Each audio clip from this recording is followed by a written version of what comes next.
Olá, Deus abençoe a sua vida. Esse é o nosso desafio bíblico, nosso desafio de ler a Bíblia toda em um ano. E hoje nós começamos mais um livro de apenas 5 capítulos, é o livro de Lamentações.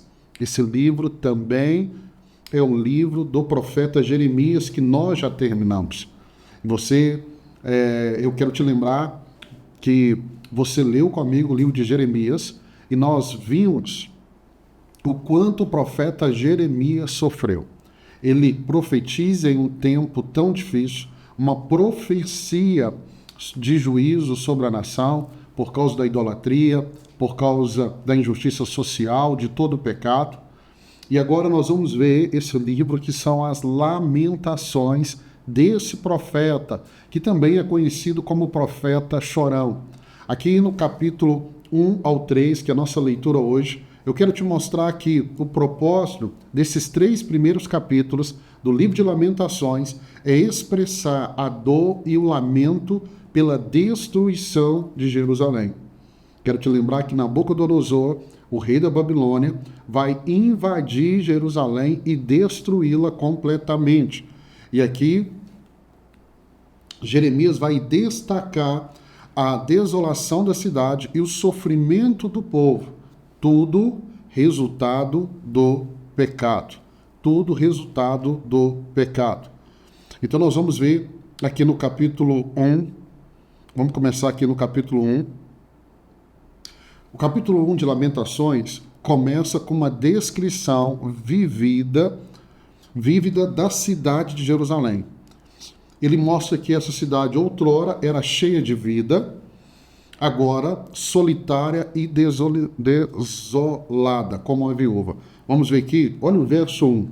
Como está deserta a cidade, antes tão cheia de gente, como se parece com uma viúva, e que antes era grandiosa entre as nações. A que era a princesa das províncias, agora tornou-se uma escrava. E aí o verso 2, ele diz assim: chora amargamente à noite, as lágrimas rolam do seu rosto, de todos os seus amantes, nenhum a consola. Todos seus amigos a traíram, tornaram-se seus inimigos. Então vemos que o capítulo 1 já começa com um forte lamento pela destruição da nação. E aí vamos ver que do verso 2 até o verso 5, o autor lamenta o estado da cidade. Então ele tenta nos mostrar o impacto da desobediência e do pecado nessa cidade. Ele fala das suas ruas que estão vazias, seus portões estão abandonados, e o povo chora por causa da severidade do julgamento divino. E aí vamos perceber que o julgamento de Deus, aos olhos do povo, eles choram, porque eles estão achando o julgamento severo demais. Mas aí eu preciso te lembrar que só no livro de Jeremias, como nós aprofundamos, tantas oportunidades, tantas vezes que Deus falou, tantas vezes que Deus quis atrair essa cidade, para que houvesse arrependimento. E aí do verso seguinte até o verso 9, a cidade reconhece que seus sofrimentos são consequências diretas de seus pecados, e a ira de Deus se abateu sobre eles por causa de sua desobediência. Deixa eu ler só o verso 8 e 9. Olha. Jerusalém cometeu graves pecados, por isso tornou-se impura. Todos os que a honravam agora a desprezam, porque viram a sua nudez. Ela mesmo geme e se desvia deles. Sua impureza prende-se às suas saias. Ela não esperava que chegaria ao seu fim. Sua queda foi surpreendente. Ninguém veio consolá-la. Olha, Senhor, para a minha aflição, pois o inimigo triunfou. Você vai perceber que Jeremias usa Jerusalém como a figura de uma mulher. Não é a primeira vez que a figura de uma mulher é usada para descrever a cidade de Jerusalém. E aí, dos versos seguintes, nós vamos ver que o capítulo ele vai continuar com um apelo à compaixão e ao reconhecimento de que o Senhor trouxe este sofrimento sobre a cidade devido à sua rebeldia. E aí do verso 12 até o verso 15, isso fica tão claro, isso fica tão evidente para toda a nação. E aí o capítulo 1, ele vai terminar, o capítulo 1, ele termina mostrando o impacto dessa destruição. Então o capítulo 1, ele termina com o impacto dessa destruição, que faz com que agora eles clamem por justiça e pela vingança de Deus sobre aqueles que destruíram Jerusalém.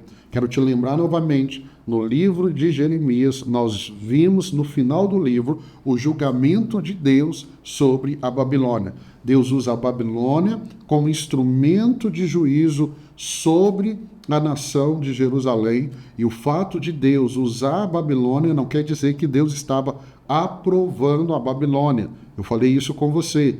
Isso é algo muito forte para mim e para você. O fato de sermos usados por Deus não quer dizer que Deus está aprovando aquilo que fazemos. Por quê? Porque Deus vai exercer juízo na Babilônia, juízo contra a Babilônia, pelo que ela fez à nação de Israel.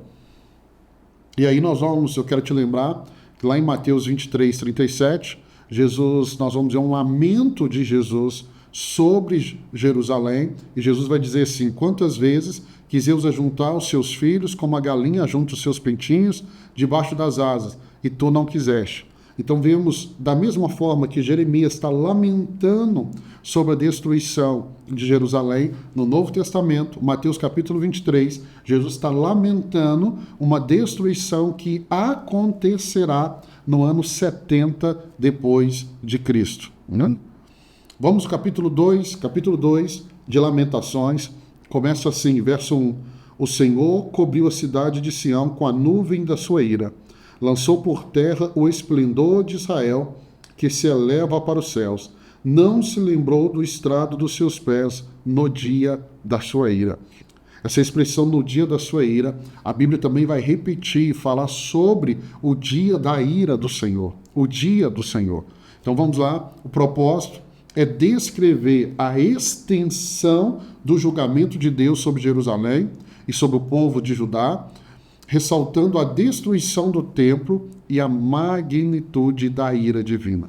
Por isso que a Bíblia vai nos alertar, dizer assim: terrível coisa é cair na mão desse Deus santo. Porque Deus é longânimo, o estupim de Deus é longo, mas quando vem a ira de Deus, meu Deus. Então o que vemos aqui em Lamentações 2 é o detalhamento do julgamento severo de Deus sobre Jerusalém, mostrando como Deus derramou a sua ira sem piedade, destruindo tanto o templo, a casa de Deus, quanto os palácios da cidade. Então, verso 1 e 2, eu li o verso 1, olha o verso 2. Sem piedade, o Senhor devorou todos os habitantes de Jacó. Em sua ira, destruiu as fortalezas da filha de Judá, derrubou ao chão e desonrou o seu reino e os seus líderes. Eu quero te lembrar que desde o momento que Deus tirou a nação de Israel do Egito, e nós vemos isso lá no início, Êxodo, nós vimos isso.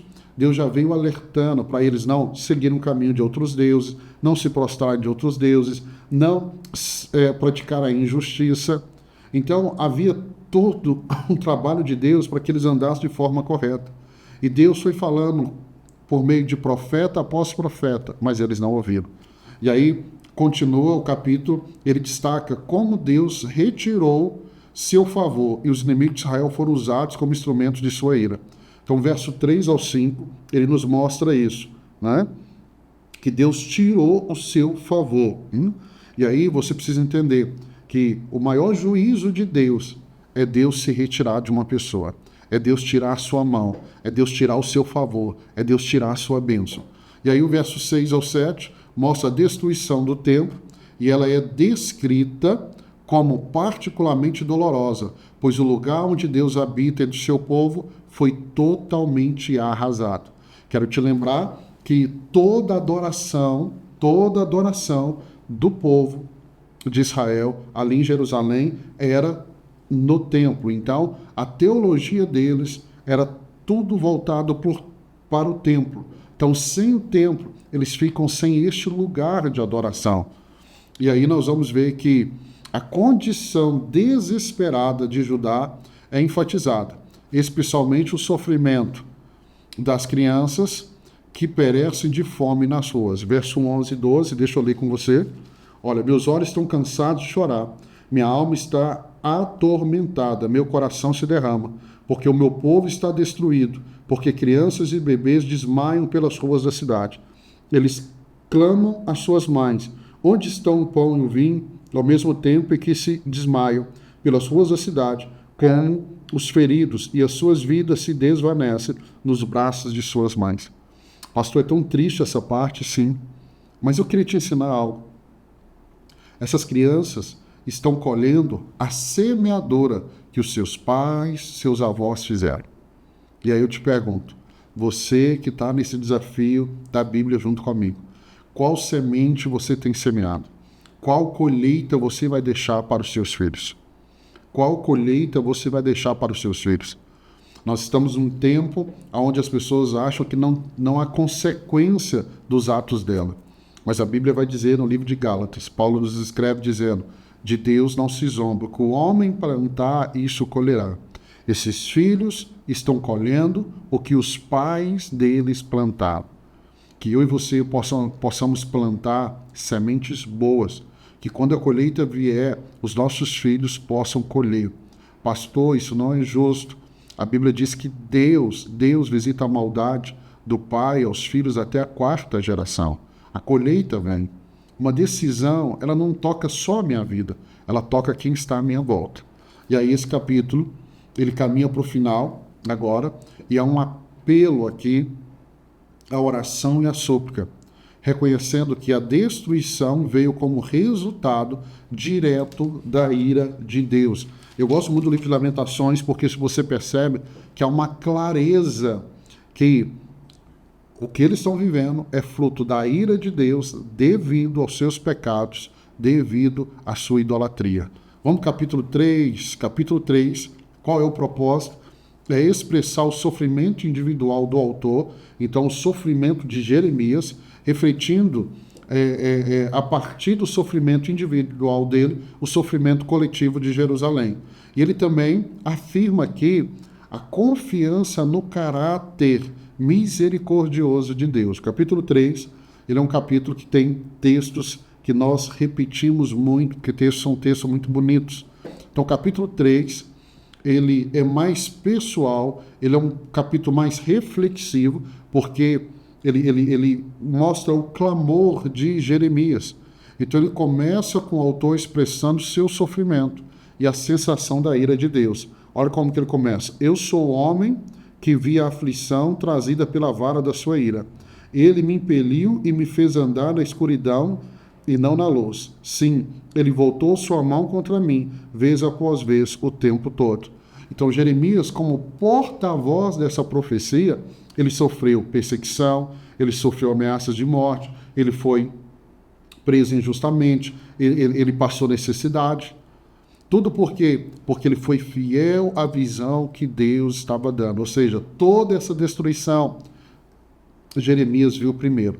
Então nós vemos aqui o lamento dele diante de tamanha visão e tamanha dor. Então você imagina, ele não está apenas vivendo isso neste exato momento, mas ele foi o porta-voz que anunciou toda essa destruição. Então o capítulo 3, ele é bem mais reflexivo do que os demais capítulos, e aí nós vamos ver que o tom desse discurso vai mudar de forma drástica a partir do verso 21. Então, do verso 1 até o verso 18, você vê esse clamor mais pessoal, esse lamento. A palavra seria essa, lamento mais pessoal. Mas aí, a partir do verso 21, nós percebemos uma mudança, onde o autor, ele lembra das misericórdias de Deus. Verso 21, todavia, lembro-me também do que pode me dar esperança. Então, ele está dizendo aqui agora, lembro-me do que pode me dar esperança. Graças ao grande amor do Senhor, outra tradução diz, por causa das suas misericórdias, é que não somos consumidos, pois as suas misericórdias são inesgotáveis. Então, diante desse lamento, dessa dor pessoal, ele agora traz uma esperança. Então, ele não está relatando apenas um caos, ele está trazendo agora uma semente de esperança. E aí o texto continua, onde o Jeremias vai declarar que a sua esperança está no Senhor, apesar das dificuldades. Então, quando você vê ele declarando que ele confia, que a esperança dele está no Senhor, ele está vivendo essa dificuldade, mas em meio à dificuldade, ele está colocando a esperança em Deus. E aí o capítulo conclui com uma oração de arrependimento e um apelo a Deus para que veja e intervenha na condição desesperada do seu povo. Então, do verso 40 até o verso 66, nós vamos ver aqui essa oração, uma oração de arrependimento. É muito interessante, porque vamos ver vários exemplos de homens e mulheres fazendo essa oração de arrependimento. Uma oração de arrependimento. Vamos ver mais à frente Neemias. Nós já vimos Neemias, né? Perdão. Já vimos Neemias, que também faz uma oração de arrependimento. De arrependimento. Neemias que ora porque a nação foi destruída. Nesse tempo aqui, ele está um pouco mais à frente, porque ele vai ser aquele que, no final de 70 anos, vai voltar para reconstruir os muros e as casas ali em Jerusalém. Deixa eu lembrar para você aqui o verso 22 e 23. As misericórdias do Senhor são a causa de não sermos consumidos, porque suas misericórdias não têm fim, renovam-se cada manhã. Grande é a tua fidelidade. Então você vê Jeremias que em meio a um caos, em meio a uma destruição, ele se agarra na esperança das misericórdias de Deus se renovando sobre a sua vida. Aprenda isso, porque eu e você podemos passar por momentos difíceis, mas quando passarmos, nós cremos nas misericórdias de Deus que se renovam a cada manhã. Deus abençoe a sua vida. Amanhã, se Deus permitir, nós vamos terminar o livro de Lamentações. Celebra aí, amanhã nós terminamos mais um livro. Deus te abençoe, eu te encontro aqui amanhã, se Deus permitir.